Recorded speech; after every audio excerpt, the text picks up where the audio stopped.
What's up, amigos? Long time no see. Welcome back to some more videos, and today I want to do a more of a open-ended discussion video where I just ramble on and I discuss the topic at hand. So as you all may know, I'm known for rambling actually, and I'm known for talking a lot, especially when it comes to a specific topic or a specific something that I like and I love talking about and such, and I have a lot of thoughts and opinions about it and such. That is going to be Kill la Kill, and I really don't have anybody around me that I can really talk like from my thoughts and opinions, just from the deep depths of my soul around me, and know what I'm talking about, other than you guys. So I just turn on the camera and I'm speaking to you guys directly, at least the people that know Kill la Kill and that like Kill la Kill. But that's what I really wanted to do today. So for those of you who are wondering, this is going to be a video where I just talk and talk. I'll have some visuals up here somewhere, but for the most part, if you want to leave this in the background, or if you want to just have me in the back just doing something, whatever, that's what this kind of video is going to be. So let's talk about Kill la Kill, okay? And my newfound appreciation for the IP and how much I actually really like the show in general, or just the lore and just the whole world of Kill la Kill. I fell in love with it all over again. Well, I never really fell in love with it in the first place. I liked it, but I never fell in love with it like I am right now. And I want to discuss that, and I want to just talk and such. So for the most part, let's get started with how I first came acquainted with Kill la Kill, okay? This was back, actually Kill la Kill was one of the first animes that I've ever watched, ever. This is one of the very first introductory animes that I've seen that got me into watching shows. And it's funny because Kill la Kill left a really weird impression on me. I liked it, and I liked it for, I think, the wrong reasons. But I watched it and I was like, meh, okay, cool. I didn't really know what would have like the impact that it could leave on me as a fellow anime watcher. This takes me back to when I first started watching anime, because I wasn't really a big anime guy. I was more of a, watching shows, and I watched like Yu Yu Hakusho, and I watched Dragon Ball and Yu-Gi-Oh and Pokemon and such, but I never understood them or labeled them as animes. I just labeled them as shows, cartoons that I watched on Toonami. So you guys know Toonami. So for the most part, the first anime, the one that got me introduced or got me that Japanese exposure for, there's a whole market of people where they would watch shows that could basically adapt any genre into it. For example, like action adventure, rom-coms, horror anime, you got sports anime, you got all sorts, music anime. That's the first time that I got my taste of it. And the first show that got me like into it, or got me interested in that whole division, was a show called, oh god, what was it called again? Princess Lover. That's what it was. It was a very, I don't know how I came across it. I can't remember how I came across it. I think I was looking at specific shows on an app. That's what it was. I think I was looking at, I had, questionable apps that gave me shows and movies and such, and I saw that one on there, and I'm like, okay, let's try watching it. Just why the hell not? I think I was very limited to what I could watch, so I watched that instead. And after I watched that, that's when I'm like, okay, there's like a whole world of different type of shows like this one, and it got me intrigued. So I started watching other shows. I started looking up different shows like Nisekoi. I started looking up different shows like what was it? It was mostly rom-coms, because I don't know what it is about rom-coms. They make me feel like happy, they make me feel light, and they make me, I'm having fun with watching these shows. That's why I mostly like watching those shows over others. But I'll at this point in time, like present day me, I will watch anything except for horror anime. I don't like that. However, along me trying to find different animes to watch, I came across a recommendation from a mod that I had on my Twitch streams. This is when I was real wee tiny, where I had one mod show up to all of my streams. I had like 1 or 2 viewers, and his name was Baragon. Shout outs to Baragon. And he recommended an anime called Kill la Kill. And I said, oh, wow, okay, that sounds like a weird show. Like that, Kill la Kill? What the hell is that supposed to be? I don't like, like anything with too much horror or anything. That sounded like it, so I didn't really like it. But he told me, okay, it's weird to get used to, but you'll love it. Trust me. And then I took his recommendation. I started watching it and everything. And at first, it wasn't anything that I expected.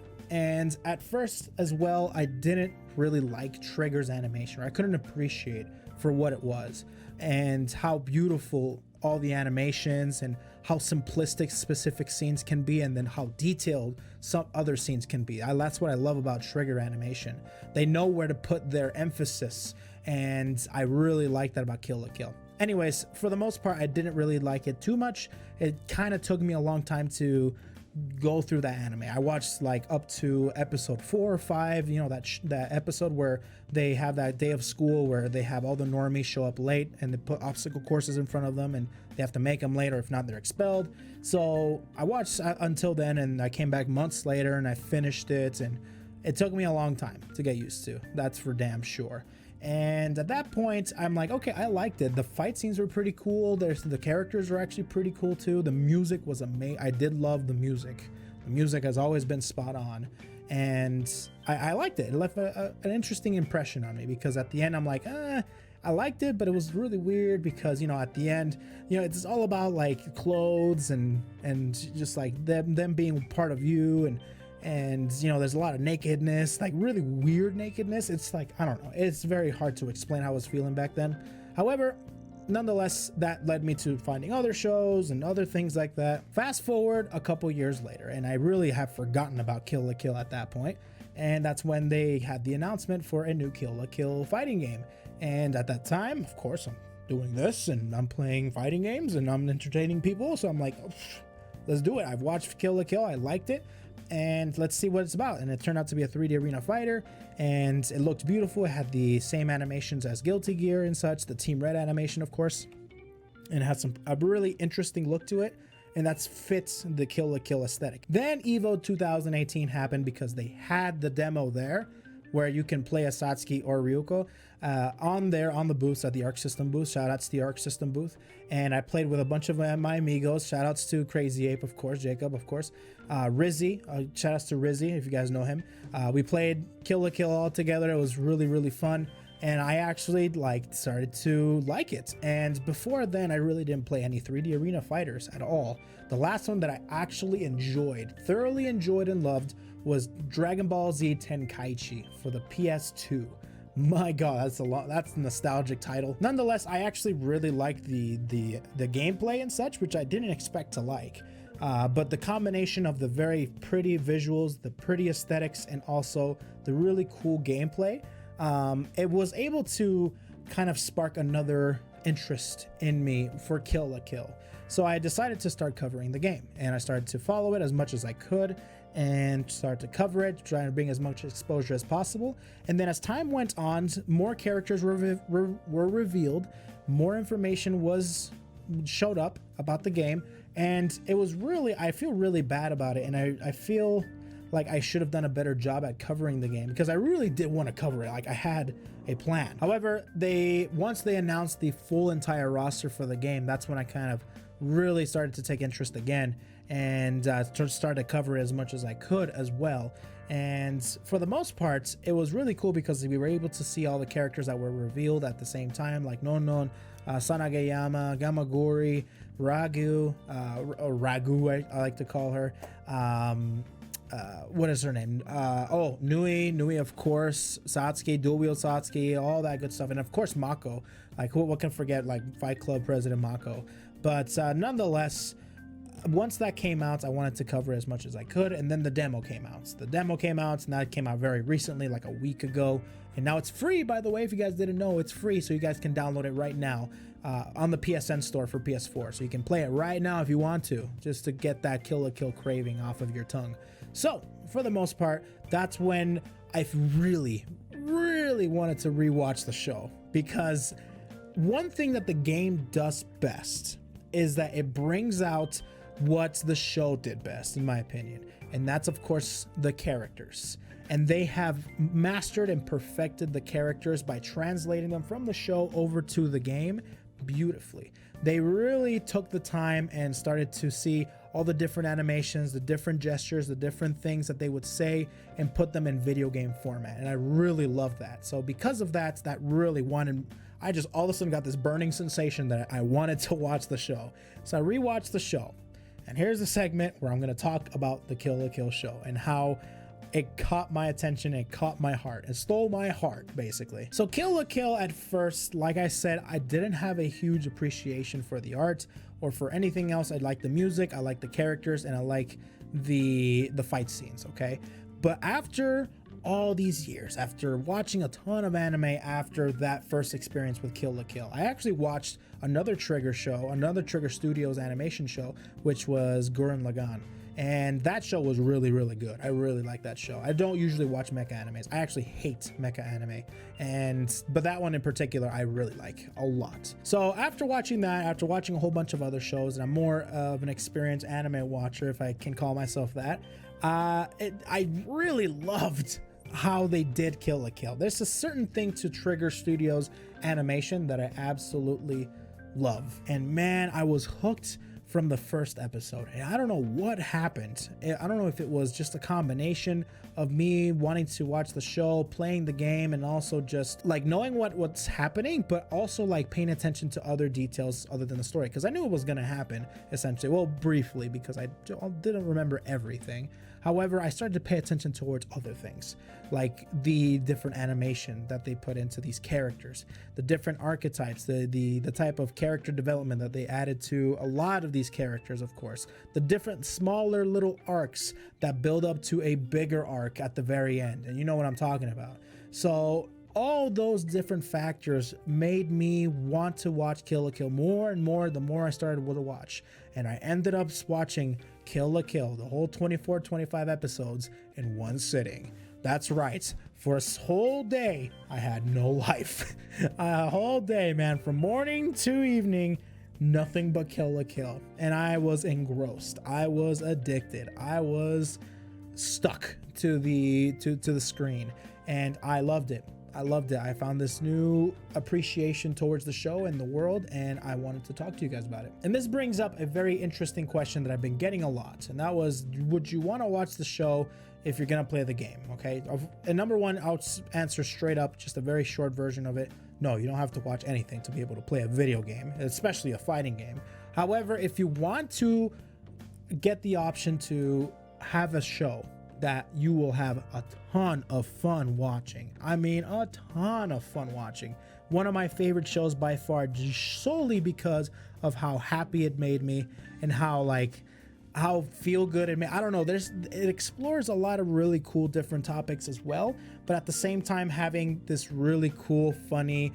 light tone to it, but also having some interesting like themes and such that it explores, that you're curious about, and it explores in a very lighthearted manner. And I really like that about Trigger Studios sometimes.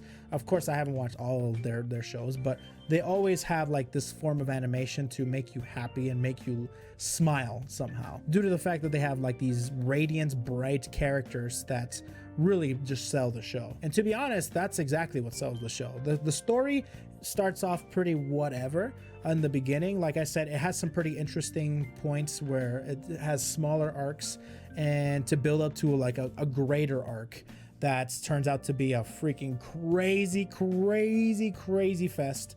And I love that about it. The fact that it's so crazy and so out there and so like obnoxious. It's obnoxious sometimes, and in a good way, I think, because normally there's some shows out there that explore these different topics, but they take themselves seriously. And after watching this show that does the same thing, but it doesn't take it so seriously at all. No, sir. I love that about this show. This is what I was missing when I first watched the show. I always thought that, okay, this is really weird and such, but then I started to watch it more and more, my second time watching it, and I just realized like how fun it is. It's just fun as hell. The characters are great. The comedy is really fun, by the way. I love the comedy. I love the characters. I can't express enough how much I love the characters, man. I think I mentioned the characters at least 500 different times in this video alone. Like, the character development is ridiculous in this show. The fact that Ryoko like has a simple mission at first, and then she starts to learn more about her suit and her uniform, and then she goes through a whole bunch of different ups and downs as she learns more about the secrets of the life fibers and the uniforms and Satsuki's methods, and she deepens her relationship with Mako and her family and her other students and her actual uniform, most importantly, and how she comes to terms as to how to wear it, or what they're here for, what she's there for, and what becomes of her and what she has become due to the fact that she's destined to do something greater. And I love that. I love the fact that they explore so many different wild, crazy topics in a very fun way to these awesome characters. I still love Ryoko's like character, like her old design. I love so much. I like Satsuki better as a character, but I love Ryuko as like better aesthetically. Like, I think her outfit is great. Both of them, the Senketsu and her uniform, her school uniform, I mean. I love those things, of course. And the side characters are great. I love Non. I love Gamagori is great, by the way. Mako is fantastic. The family's fantastic. I love Sanageyama and what he has to go through, of course. The different character developments that they had for each character is fantastic. I absolutely love it. So the ultimate question of, should I watch the show to play the game? No. Should I watch the show? If you want a fun, quirky, just not to be taken serious show that will put a smile on your face, this is the show for you. However, this is not for everybody, by the way. There's a lot of really weird like type of jokes that you will not be able to get, and you will not like if you don't allow a little bit of looseness in your life, if you know what I mean. However, if you don't mind that kind of comedy, then by all means, this is a fantastic show, and I just like, it caught me immediately. And for a world or a show or an anime to be able to capture me that badly, okay, it's bad, man. I'm ingrained in Kill la Kill. For it to capture me this badly, it says something, man, because it really does. However, like, let me know what you guys think of the show. Let me know what you guys, if you guys have watched it, if you guys are gonna watch it, if you guys aren't gonna watch it. I think that's gonna be the end of my rambling today. Hopefully you guys enjoyed the video. Hopefully you guys enjoyed the discussion. Let me know what you guys think. This is a little bit of a longer one, longer than I expected, but that's the whole point to these like ramblings. So this just, I just want to get that off my chest. I wanted to explain, scream it out, shout it out to somebody, that to kind of try to see if somebody can feel the same way that I did when I watched the show. It's funny because the first time was not good, but the second time I watched it after all these years, it's one of my favorite shows now, because it's just, I rank shows by my type of taste. My taste in shows are how fun they are. I love feeling like, that's the whole reason I watch animes, to have fun and to take my mind off of other things. So this is definitely a show that did all that and above, you know, above and beyond that. So for the most part, I'm done for today. Let me know what you guys think. I want to give big shout outs to everybody watching this video right now. Without you guys, I would not be able to do this as frequently as I do right now. And I want to shout outs to all the different other helpers, like, of course, like OP Seat right here, who supplies the chairs and such, to 86 Gaming, who supplies some really cool shirts that I wear, of course, which is like the Rachel one is a really cool one. I need to go shop in there real soon. And of course, Gravity Gaming for sponsoring me. If you guys don't know, I'm sponsored by Gravity Gaming, so big shout outs to them. They're an awesome company supporting a bunch of different games, sponsoring players left and right for different games like BB Tag, Under Night, Mortal Kombat, Tekken, etc., etc. Nonetheless, thank you to everybody that watches these type of videos. Nonetheless, I'm out of here. Let me know what you guys think of Kill la Kill. Subscribe to the channel for more Kill la Kill content. I'm going to be doing Kill la Kill IF out the wazoo, because you know how I feel about Kill la Kill. If you guys have made it through this video, you guys know how I feel. And subscribe to the channel, of course. Like the video if you guys did. Let me know if you guys want to see more of these type of videos. I can definitely talk about other things as well. There's another show that has caught my heart very similarly, and there's a few games that have done that as well. So if you guys want me to talk about those, let me know let me know by liking the video, and also comment in the comment section down below. Nonetheless, thank you all for watching. I'll see you guys in the next one. Peace out.